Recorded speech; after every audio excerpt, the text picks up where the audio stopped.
Did you know that the average person is having trouble making ends meet? And did you know that the average investor is buying the exact same things that they did in 2020? What does this tell you? Let's get into it right now. Here we have it talking about inflation, shrinkflation, and everything else that you've seen all throughout. And this has been really accelerating from 2020 up until today. Forget inflation, shrinkflation is sparking a fury in Germany, but not just in Germany. We see it all over. What is shrinkflation? Of course, you may already seen this, but the packages, the products have become smaller. You get less for the same amount, or in some cases, actually paying more money for less. And this happens not just with products, but also with services. German shoppers are getting increasingly angry at attempts to hike goods prices by stealth. It seems like every company is doing this today, and you start to choose alternatives and they do the same thing. This is the way it's been going, and it's a simple matter of fact. They've done studies before. If you shrinkflate something, the consumer will be more likely to accept it than simply raising the price. Now, that's just the way it goes. So this is what they're all doing. They all realize this and they're all doing the same thing. But if you keep doing this, eventually you need to buy two from what you used to buy one. I mean, it just doesn't make sense ultimately. But the question is, what's happening to the consumer? We can see inflation, we can see shrinkflation, we could look at what's happening with interest rates and all of this, but I am here to make sense of it all. Let's go. Here, you can see French and German 1 year forward electricity prices through 2022. So this line right here is the beginning of 2022, and it has gone absolutely berserk ever since. So right now, I mean, you could see it, let's say the beginning of January at approximately 150. And then as we see it in August, over 600. So imagine from 150 to 600 in a few months. So what do you think that does to the consumer when they're starting to pay extremely high prices? Something that was, just another bill, just another expense. And now it's a mortgage payment, it seems like. That really takes a toll. The West's most important water supply is drying up. Soon, life for 40 million people who depend on the Colorado River will change. And there are so many places, in fact, around the United States. We are seeing the same thing in Europe. Look at the Rhine River, which basically goes all the way from the north, Amsterdam, near Amsterdam, I think it was, and basically comes all the way down through Switzerland, okay? And that right there is, I think it was Rotterdam actually, but anyway, comes all the way down, comes through, supplying so much to Switzerland and obviously all the countries before it, and yet it's completely dry at this point. I believe they're at full restriction or at least partly restricted. So now where are all those goods going to go through? Well, they have to find an alternate route. And this upends everything. So now you've got prices that were being paid before that were already too high. And now because of the transportation issue, they go up even more. Consumers are taking a hit. And the way it goes is that, for instance, it's a restaurant and the restaurant prices have gone up. So instead of somebody going, once a month or twice a month, now they're reducing. But are they then, let's say prices go down, are they going to then go triple what they did before to make up for it? Or are they just going to, go back to their original schedules? That's the way it happens. For instance, movie theaters shut down for 2 years. Okay, no movie theaters. And what is the effect of this? Well, are you going to go see 10 movies to make up for the fact that you haven't seen a couple movies? No. And this is the way this happens, and it's been going on, and that's why businesses have really taken a hit. Stock market, different story. We'll get into that. But we're talking about the actual businesses, and that's why so many businesses have permanently shut down. Small businesses, that is. Chart of the day. Look at it. Germans are busy searching on Google for firewood. And why are they doing this? Because the prices that they have to pay for energy have been skyrocketing. So they're searching for alternative methods. And when we talk about energy, we'll have to look at where countries are getting their energy from, the partnerships, and the alliances. If we are able to foresee these, excuse me, these different partnerships and, of course, the commodities itself and what's happening there, I don't want to say we can predict the future, but we can really get a good handle on what's happening. China and Saudi Arabia intensify energy cooperation with critical deal. This is one of many. China is setting up alliances with Russia and with the BRIC nations in general beyond what we had seen over the last few years. They are really going ahead with this, as they say, intensifying it. And so that's important because you can see what's happening with Saudi Arabia and the US. You have this petrodollar, which is essentially saying, Saudi, you're the biggest exporter, you got all the reserves, you are going to make this be the next thing for the next many years. You sell all of that oil in US dollars, we protect you. And that has been an alliance that's been, oh, so fantastic for a while, keeping the US dollar where it is, partly. And you look at what's been happening recently is that Saudi and US have been having a little issue, but China and Saudi have been better partners ever since.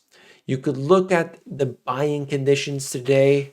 They have just gone off a cliff since 2020. Haven't got better, by the way. The stock market's gone up, but all the while, buying conditions have gone down as inflation has gone up. Shouldn't surprise anybody, along with the consumer sentiment. So there's the UMich consumer sentiment, which fluctuates certainly, but since 2020 has come down. This is all because of inflationary pressures, shrinkflationary pressures, whatever you want to look at it, it's important. And then we have data surrounding auto loans. While we are way off the peak from where they've been before, we need to understand that they have picked up considerably. And this is at a time in which we had so much abundance previously. Think about how much money was sent out there, how easy the rates were recently. They've gone higher today. And now you can see that they, like I said, still off the high, way off the high. Depends on where you look. As they say here, 30-day delinquency in Utah, 4.5%. But when you look at the same thing for Washington, D.C., it's 23.4%. So this is just giving us an indication of what's happening with auto loans. You increase interest rates and suddenly people cannot afford their bills. Simple matter of fact, average loan payment, $513. That's a big bill. That's significant for a car. And for many Americans, this is American data, but probably applies to most places, in fact, where you need a car because it's just not feasible. You might be able to carpool with somebody who works near you and so on, but public transit in some areas, unless you're living in the core, you are not going to be able to take that public transit and not able to make that happen with your work. And as a result, things are going to be more difficult as the prices rise. The prices of gas rise. The prices of everything is rising. Okay. You look at the stock market and what's been happening here. This is Peloton. The stock is something like 90% off of its peak, even though we were all told Peloton would be the next big thing. Forget the gym membership. Peloton is the be-all, end-all.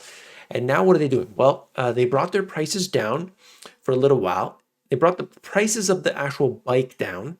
Let's say it was like, actually, it was 2,500. I think they mentioned it here. It was like 2,500 US dollars for the bike. And they brought that down, several $100s. And now what they've done is actually increase the price of the bike. I don't know what happened to their monthly subscription because I believe when they brought the price of the bike down, they increased the subscription fee, hoping to generate more cash flow that way. But probably just increase the price of both, and that's the way it goes. The stock, however, not doing so well. Canadian housing correction accelerates. Prices seen falling 25%. There are different predictions of what will happen with real estate. But as I'm showing you here, interest rates play a pivotal role. The consumer, the sentiment, the idea that maybe prices were too high and maybe I think it's time to wait and maybe I'll just hang on. And I won't get into a bidding war with 62 other people for this house that has nothing special about it. Well, that right now creates, this healthy, absolutely, and I'll give you that, correction. There's no doubt about it. You want prices to correct. And you want that to happen regularly. You don't want corrections to happen every 10 years because a correction becomes a crash. And crashes are devastating and they result in mass layoffs. We don't want that. Okay, so we'll see what happens. And then, by the way, that's the same kind of thing is happening in other countries around the world. This right here is talking about what's going on with the stock market today. And it's very clear that right now, as the markets are rising, it's a combination of share repurchases and the stability of passive capital that is acting as an anti-gravity force. They've been buying and it's on autopilot is definitely a source of stability. People are simply investing in the major ETFs, and that is something that people don't necessarily trade in and out of. They're kind of just long haul, let it ride. And that perhaps has been very beneficial. But at the same time, however, we got to understand what these investors, who I should say they're taking advice from. And usually it's the influencers who either being paid or just love the attention, love the clicks, because that really helps them out, their bottom line, because they want to invest too. And so they'll say anything to get more cash to then put in. Michael Burry, he says addictive consumer spending heralds trouble. The investor who predicted 2008 financial crisis posts yet another cryptic tweet, this time about addictive spending. You could take what you want from what Burry has to say, but I believe that, don't worry about timelines. Don't worry about each and every nuance. Just understand the message he's trying to send. And a lot of people think that he's shorting the market. Like every second he's just shorting. Michael Burry's shorting. He's shorting. These people, unfortunately, it's not arrogance. It's quite frankly ignorance. Just look into what he has to say anyway, because he's a guy that he doesn't sell you a product. He's not taking your money. He's not taking your capital. This is what he believes, and he's putting it out there, and that's it. Anyway, here you can see right now, tweeted on Friday that credit balances are rising as consumers choose violence rather than cut back on spending in the face of inflation. This is a matter of fact. He literally said, winter is coming. And that's the kind of statement that we should recognize and try to understand why. Why are we in this phase? Why can't things go up forever? And it's because when we believe that they will, they usually turn around. The NASDAQ is now up 23% off of its low. Congratulations. We now have the average bear market rally. Across 26 bear market rallies from 1929 to 1932 and 2000 to 2002, the average is 23%. After 2000, there were two 40+% bear market rallies and one 50% bear market rally before the market bottomed. So that's just some interesting information. I thought it would be something to add here, along with, as I cover, Rolex watches. That's right. Rolex watches down heavily from their peak, particularly in China. Luxury watch prices plummet on weak Chinese consumer confidence. Secondhand market for high-end goods battered by Beijing's strict adherence to their policies of lockdowns and so on. I just wanted to give you that. You can look at Subdial. Subdial is one indication. If you do a search for that, you'll find it. And they basically just highlight the fact that prices have come down way off their peak. I'm not talking about the ADs or the authorized dealers for Rolex and Patek Philippe and so on. I'm talking about the secondary market, and that gives you a little bit of insight as what's happening at the fringe. What's going on at the fringe? It tells us what's happening on the inside, and that gives us an indication further out. You always want to be further out than other investors because most people are sitting ducks. Okay, deer in headlights, whatever you want to call it, that's just the way it goes.